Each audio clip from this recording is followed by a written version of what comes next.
Hi there, this is Melissa with Communicate with Angels. I'm your guide to all things spirituality, and if you're new, welcome. I'm so glad to have you be part of this community. If you're interested in developing your intuition, connecting with your angels, finding your purpose, anything of that nature, you're in the right place. And I do invite you to subscribe to the channel so you can stay in touch with these inspirational videos each week. So today I'm talking about a really fun topic, which is the 7-year cycles of life. I'm going to give you a brief rundown of these 7-year cycles today, and if you'd like to go deeper, there's other resources available to you to do so. But basically, our life moves in 7-year cycles.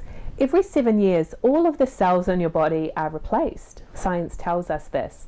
And we also have a different spiritual focus every 7 years as well. So again, I'm just going to do this briefly so that you can start to see how these cycles have played out in your life. 0 to 7 is the most critical cycle because this is where our basic personality is molded. We call this the cycle of feeling. At this time in your life, you're pure feeling. You don't really develop the intellect until you're 7. So you just operate on feelings, and this means that you're so sensitive, you absorb everything like a sponge. The good, the bad, the ugly. If you had any blockage areas, this is where it was formed. Because again, you're so sensitive, you just absorb other people's feelings and emotions and beliefs as if they're yours. Primarily your parents or whoever raised you. When you get to 7 to 14, we call this the cycle of the intellect. This is where you're coming more into balance with your intellect and you're wanting to understand things and learn about who you are and where you fit. Obviously, school is a big important focus at this age. So you're learning a lot and finding your place. 14 to 21, we call the cycle of identity. Usually the contract with your parents begins to change when you're about 14, and you step more into your own identity rather than identifying so much with your parents. So teenagers are sometimes rebelling, but they're doing that because they have a strong desire to discover themselves and to detach from the family upbringing. That's necessary in order for them to find their identity. 21 to 28, we call the cycle of maturity.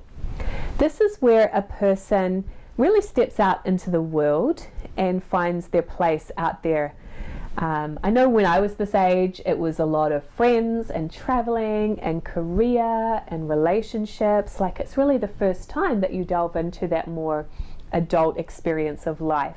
And so you're trying different things out to see where you fit, and you're finding maturity. So hopefully most people find some maturity by the time they're 28. Some people take a little longer. 28 to 35 we call seeking the kingdom within. This is a time of starting to look within more. Like 21 to 28 is more looking out there. 28 to 35 you start to look at who am I as a person? And what are the things about me that I like, that I want to change? How do I want to learn and grow? For some people, this means kind of going back to church because you're searching for more of a spiritual connection again. For others, it might really be seeking out spirituality or life coaching or mentors of that nature. 35 to 42, we call the cycle of spiritual abundance. Spiritually, the laws of abundance begin to flow around the age of 35. And so in this time in your life, it might be a search for purpose, fulfillment, freedom. Those aspects, to me, are spiritual abundance, joy, right? How can you find more of that in your life and make changes in order to have it? 42 to 49 is the cycle of material abundance.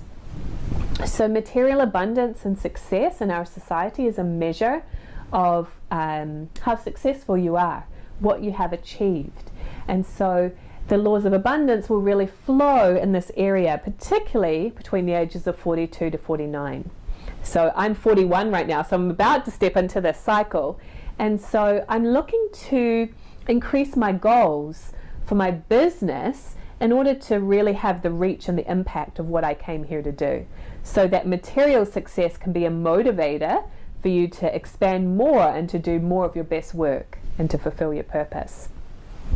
49 to 56 is the cycle of inventory.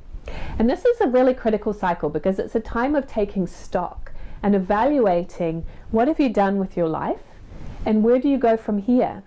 It's a lot of regrouping and evaluating of yourself and what you've accomplished so far, and kind of prioritizing what's important to you and what's not. 56 to 63 is the cycle of decision. This is where the rubber hits the road, so to speak. If a person has really gotten way off their intention for what they came to do this lifetime, they may decide to check out in this cycle. A soul will only waste so much time. Unfortunately, this was the case for my dad. He died of a heart attack at 59. And for many, many years, he had been off track with what he came to do. That caused him a lot of depression and stress. But he had too strong concepts about putting other people before himself that he wasn't able to make the changes that he needed to fulfill his purpose. So he actually spiritually got off track. Now that sounds very serious and a little doom and gloom. I don't mean it to be that way, but it's a time of urgency for you. If you need to make some adjustments to really be on track with what you came to do, you need to do it in that 56 to 63 cycle. 63 and beyond we call the golden years. This is where a person does their greatest work. There's no particular stages by 7 years after that, but it just continues to grow and evolve, and you will do your greatest works because you've been through all that learning of all the previous cycles. And a person in their senior years, they don't seem to care what other people think of them. They really know who they are in a deep way, and so they can really fulfill in beautiful ways what they came to do. So how do those cycles fit for you? Are they accurate? For most people, they will resonate. Even though we all have very different life experiences and different backgrounds, often you'll find yourself pretty much you'll flow into those cycles. And I noticed that the transition time between cycles can be a little bit of a challenging time. You might feel like you've lost your footing a little bit as you step into the new phase. So know that that's normal. I remember having that big time when I was 21. So, and it's happened a little bit in each of the transitions since then as well. I would love to hear from you guys. What cycle are you in right now, and does the description fit for you? How are you fulfilling your current cycle of life? Please give the video a thumbs up if you enjoyed it. Comment below, let me know what cycle you're in. And again, subscribe if you haven't already. I really look forward to connecting with you next week. Bye for now.